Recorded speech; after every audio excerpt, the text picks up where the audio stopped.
Halo, selamat datang kembali di Insan Channel. Seperti biasa, Mimin akan melanjutkan alur cerita, permainan Sang Raja, yang tentunya, semakin seru dan menegangkan. Jadi, sebelum Mimin lanjutkan alur ceritanya, tak bosan Mimin ingatkan, jangan lupa like, komen, dan subscribe, agar Sobat Insan semua, tak ketinggalan kelanjutan ceritanya. Oh iya, dan buat Sobat Insan, yang mau traktir buat kopinya, bolehlah ya, linknya ada di deskripsi. Oke lah kalau begitu, mari kita lanjutkan ceritanya. Setelah instruksi yang Chomin berikan pada seluruh anggota Emperor Davison, semua anggota merasa aneh, karena mereka dikumpulkan, hanya untuk mengatasi satu orang, yang bahkan, bisa dihabisi oleh satu anggota saja.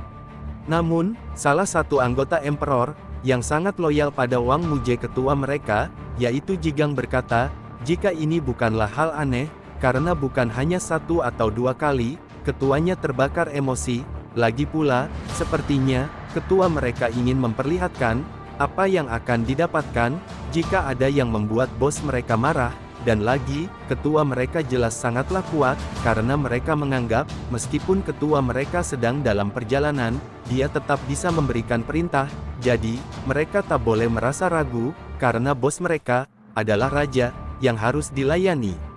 Keesokan harinya, saat Chomin datang ke sekolah seperti biasanya, Chomin bertanya pada Somin, tentang siapa gangster bernama Emperor Davison itu.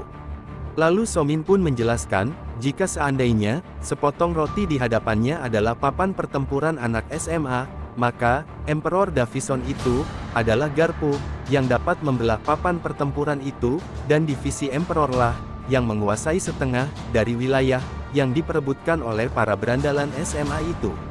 Divisi Emperor, adalah salah satu kelompok besar, yang paling berpengaruh di sini, setengah SMA di kota itu bahkan, ada dalam pengaruh divisi Emperor, bahkan, anggotanya pun sudah ribuan orang.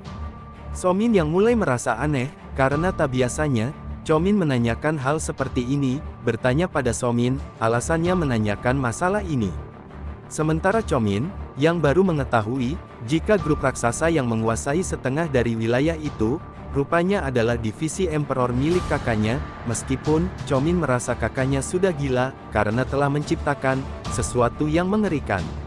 Namun, sekarang Wang Muje telah tiada, dan hanya Chomin, satu-satunya yang mengetahui hal itu, dan lagi, sekarang, dunia yang Wang Muje ciptakan itu, berada di tangannya, dengan begitu, dia akan memanfaatkannya, untuk menghukum para anak pembuli, yang selalu saja datang, untuk mengganggu anak-anak yang menurut mereka lemah. Sementara, Somin yang melihat para pembuli itu kembali membuat masalah, terlihat sangatlah emosi, dan ingin menghajar mereka, namun, Chomin menahannya, karena percuma, jika mereka melawannya, tidak ada yang bisa mereka lakukan, setidaknya untuk sekarang. Chomin dan Somin pun menghampiri anak yang dibuli itu, dan menawarkan bantuan, untuk membereskan, sisa-sisa makanannya, agar lebih cepat selesai, lalu Chomin pun meminta anak itu untuk datang ke kelasnya, karena Chomin akan meminjamkan baju untuknya. Dan anak itu bernama, Kim Daesul.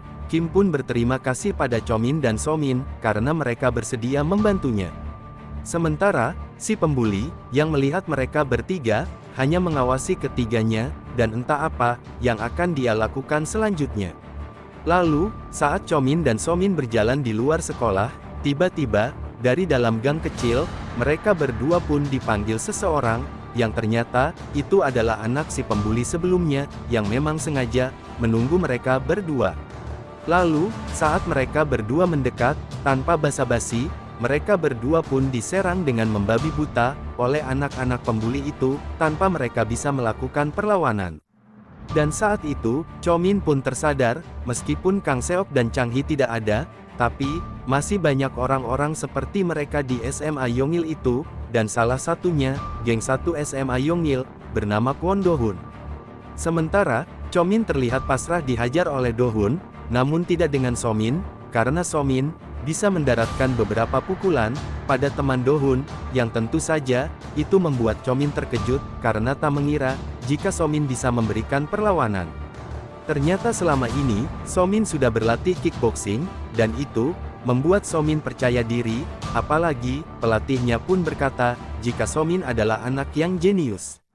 Mendengar itu, tentu Chomin bisa mengira, jika itu hanyalah omong kosong dari pelatih Somin, akan tetapi, sekali lagi, saat Somin akan diserang, Somin kembali berhasil, mendaratkan satu pukulan telak, pada anak buah Do-hun, yang pasti, membuat Chomin terkejut, dengan kemampuan dari sahabatnya itu. Untuk sesaat, Chomin percaya, jika mungkin saja, Somin itu memang jenius kickboxing, sampai akhirnya. Do-hun sendiri yang menghajar Somin, dengan pukulannya yang kuat, dan beberapa tendangan, dan dalam seketika, Somin pun babak belur, dan langsung lemah tak berdaya. Namun, melihat musuhnya sudah tak berdaya, Do-hun tak ingin berhenti, malah dia ingin melakukan hal kejam lainnya, dengan menjadikan mulut dari Somin yang pingsan, menjadi asbak dari rokoknya. Namun, Chomin pun segera menghentikannya, dan berlutut pada Do-hun, agar melepaskan mereka berdua, untuk keselamatan Somin. Bahkan, Chomin bersedia dirinya menjadi kursi, agar Do-hun berhenti, menghajar Somin.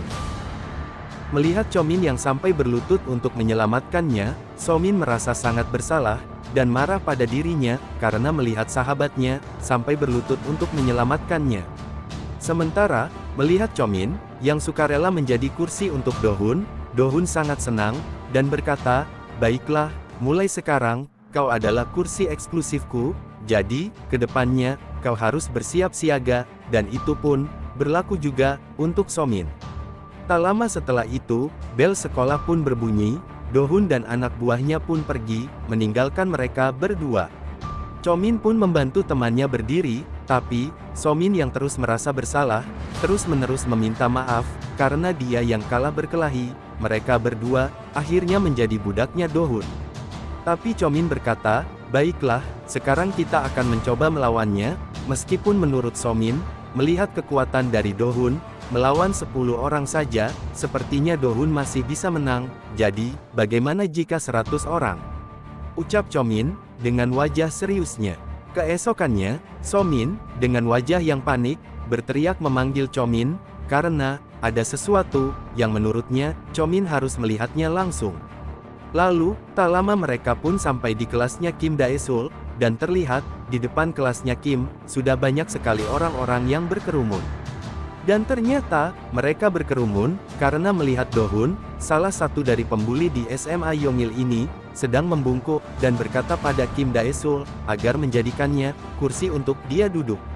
Meskipun berulang kali Kim menolaknya, Do-hun tetap memaksa, bahkan, dia menanyakan pada Kim, apa tingginya sudah nyaman untuk Kim. Melihat itu, Somin dan Chomin terlihat kaget, karena, baru saja kemarin mereka melihat Do-hun, yang dengan arogannya, membuli siswa lainnya, termasuk mereka berdua, tapi hari ini, Do-hun terlihat seperti orang yang ketakutan, dan terlihat tunduk, pada Kim, yang kemarin, dia bully. Tak lama, salah satu dari teman Do-hun pun datang, dan tak terima, melihat Do-hun dijadikan kursi oleh Kim, lalu mendorong Kim sampai terjatuh, dan membentaknya.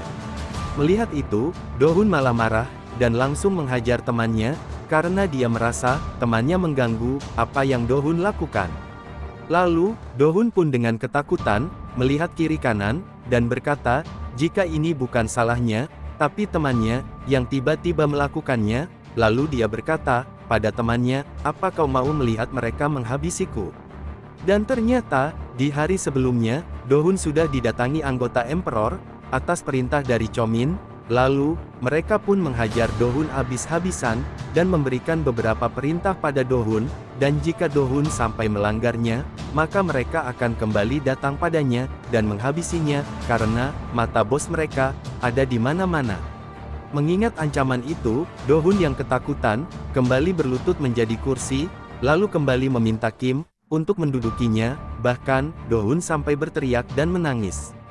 Lalu, di siang harinya, Do-hun melakukan perintah lainnya, di saat waktu sudah menunjukkan jam 1 siang, Do-hun harus berlari mengelilingi lapangan dengan telanjang selama 1 jam.